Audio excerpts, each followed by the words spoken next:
Hello everybody, welcome back to Initial Solution. In today's tutorial, I will show you how to fix image cropping on Instagram. So let's get started the video.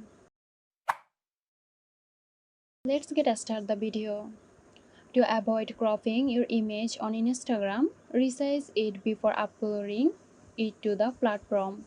Once resized, it should fit onto your profile without cropping. You can use some websites or editing apps to resize your photos. In this video, I will show you how to resize your photos.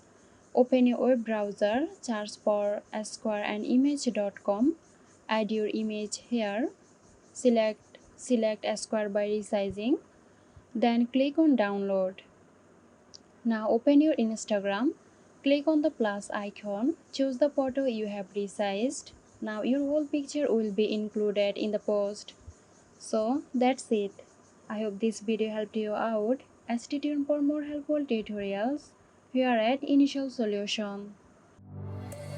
This video is sponsored by Zerosoft. Zerosoft offers graphic design, UI UX design, digital marketing and web development. Elevate your brand with Zerosoft today. For more details, check the description box.